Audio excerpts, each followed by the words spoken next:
Ok, gara 1 è andata, una merda, l'avete visto? Adesso sta per iniziare gara 2, sono 3 ore che facciamo le preghiere che non piova. Mancano 3 giri alla fine, entriamo tra un quarto d'ora, speriamo che non piova. Comunque 2 gocce sono cadute. 2.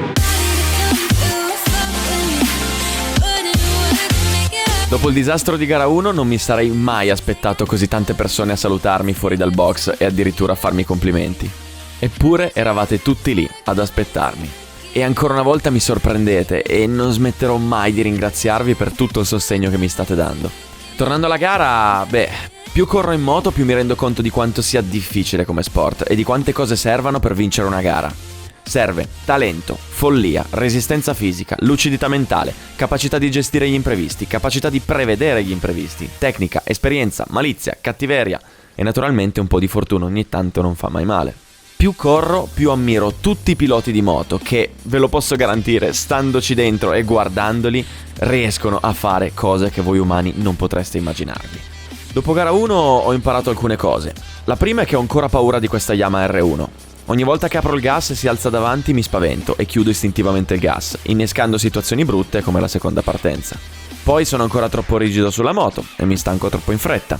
Quando sono stanco poi mi appendo ai semimanubri, innescando pericolose sbacchettate. E infine ho un grosso problema con gli avambracci che dovrà presto essere risolto. Alt. Fermi tutti. Devo fare una piccola precisazione. Nel video precedente, quello di gara 1, ho letto alcuni commenti deliranti della serie: ah, quante pippe mentali che ti fai per un braccio. Oppure: ma piantala di lamentarti e pensa ad accelerare. Che cosa succede esattamente al mio avambraccio? Succede che io geneticamente, come purtroppo tantissimi piloti di moto, ho problemi agli avambracci. In pratica succede che dopo un po' che li sforzi, specialmente nella guida di un 1000 che fai una fatica a boia, si indolenziscono e perdi di sensibilità. Ora, questa è la mano che controlla l'acceleratore. Noi sulle moto da corsa usiamo il gas rapido, che è una manopola che ha una corsa brevissima. In pratica, da così a così, tu passi da 0 a 190 cavalli. Il vero problema è che quando l'avambraccio si indolenzisce, perde sensibilità e non lo controlli più. Non controlli più il movimento del polso. Quindi quando tu sei in piega e dici adesso accelero un pochino, se hai l'avambraccio indolenzito, quel pochino può diventare, boom, dai degli strattoni pericolosi con cui rischi di cadere e farti male seriamente. E non è come dice qualcuno: no, ma non ci devi pensare, se non ci pensi vedrai che ti... No, forse non è chiaro che anche se non ci penso non controllo più il polso. Ora, non mi sto giocando un mondiale. Sto correndo in un campionato amatoriale di gente appassionata che in tribuna ha ad aspettargli moglie e figli e che il lunedì va a lavoro. Se mentre sono in moto sento che non ho il pieno controllo di quello che sto facendo, non vado a fare una manovra avventata per portarmi a casa una coppetta. Non vado a mettere a repentaglio la mia vita o quella degli altri. In pista, in questi anni di lavoro, ho visto gente morire o restare permanentemente invalida perché in alcune situazioni, anziché accelerare così, ha accelerato così. Quindi con questo video voglio lasciarvi un messaggio importante, soprattutto perché ci sono tantissimi ragazzini che mi seguono e che guardano questi video. Qualunque cosa facciate nella vita, usate la testa. Lasciate perdere quelli che vi dicono sei una sega, fai cagare, è il massimo che riesci a fare, buh, fai schifo. Sbattetevene le palle. Ascoltate sempre il vostro corpo, perché il vostro corpo vi manda dei segnali molto chiari. E in moto o in qualunque altro sport o in qualunque situazione della vostra vita quotidiana, anche alla guida per strada, ignorare dei segnali che il corpo vi manda o fare delle cose pericolose nelle quali non vi sentite sicuri può fare la differenza tra la vita e la morte. Fate sempre e solo quello che vi sentite di fare e sbattetevene di quello che dicono gli altri. Adesso pensiamo a gara 2. Il meteo prevede pioggia, il cielo minaccia pioggia, ma a parte 2 microgocce al momento non piove. Onestamente spero che resti asciutto perché sul bagnato non ho mai guidato neanche uno scooter in città, quindi non ho idea di come si faccia.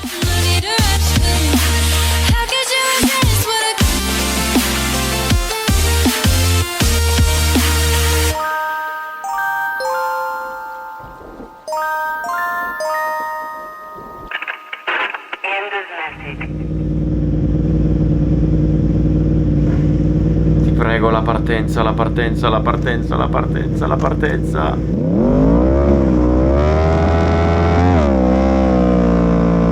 Sì!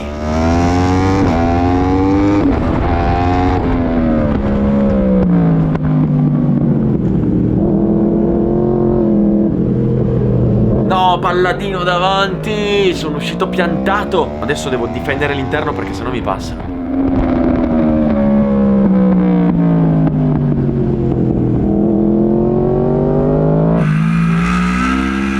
Ok, scampato pericolo. Adesso sono quarto, cerchiamo di mantenere il ritmo, di fare una bella gara.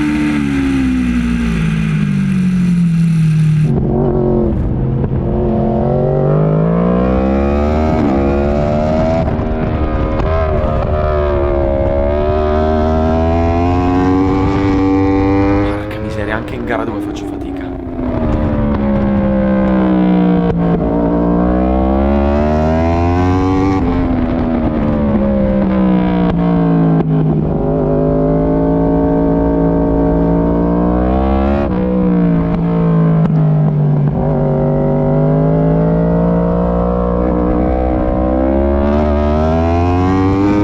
Ok, dietro è tutto tranquillo, posso fare il mio ritmo.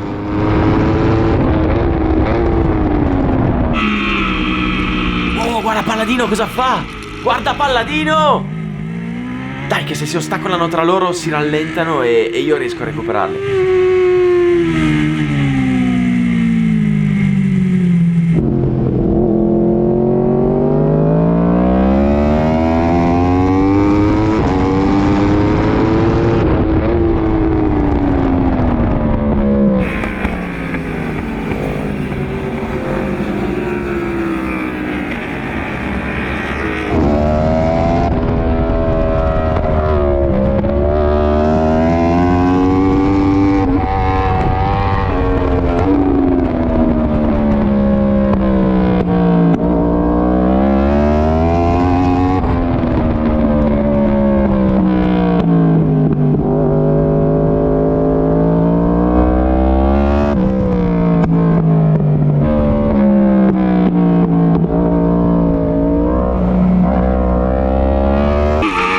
Guarda Palladino che ha preso Scotti, guardalo, guardalo, guardalo!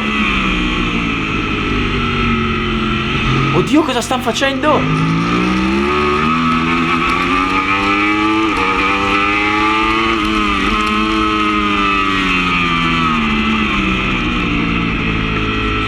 Oddio, che rischio, Scotti!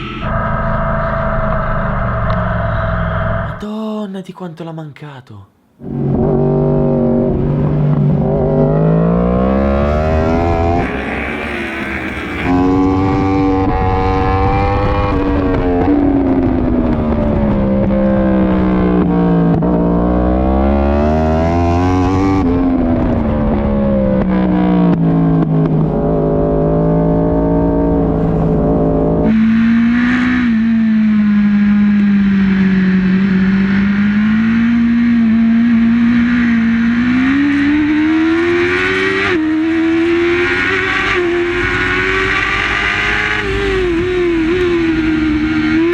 Magnane calcagna, ce l'ho rincollato, lo sento, ogni staccata sento il rumore del motore, però non riesco più a controllare il braccio, mi si sta già indolenzendo.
No, la sbacchettata, no, di nuovo.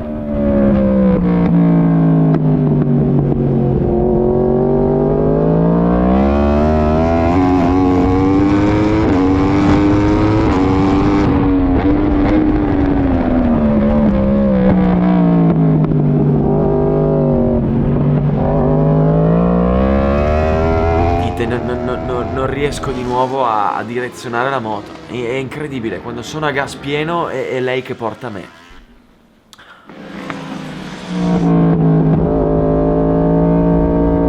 Madonna, ce li ho lì, sono così vicini e è una frustrazione non riuscire a prenderli che non avete l'idea.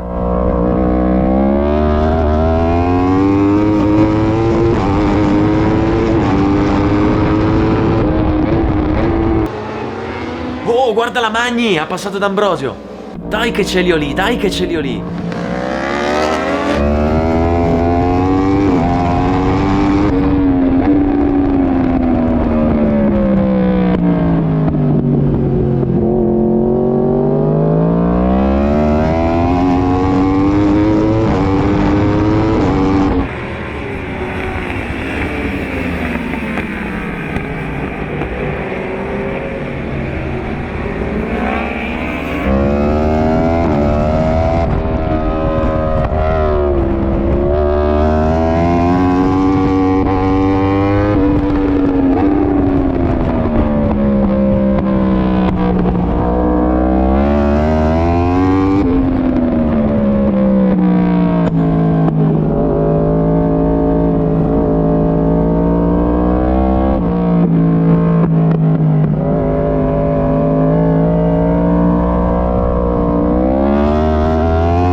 Ultimo giro, può succedere di tutto.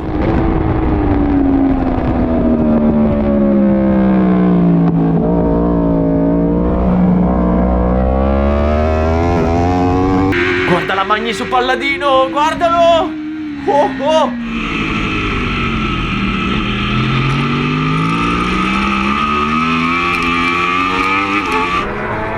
Oddio Palladino, oddio Palladino, oddio! Oddio Palladino, cosa ha fatto all'interno?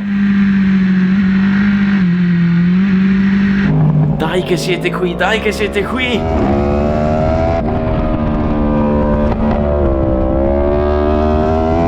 Oddio il doppiato, oddio il doppiato, oddio il doppiato, oddio il doppiato.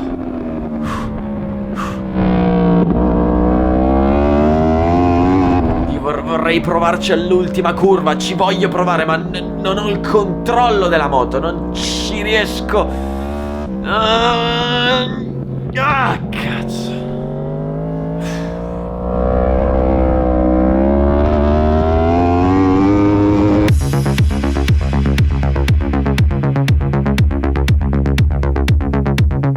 E anche gara 2 è andata. Quarto posto. Punti importantissimi che compensano un po' con i danni di gara 1.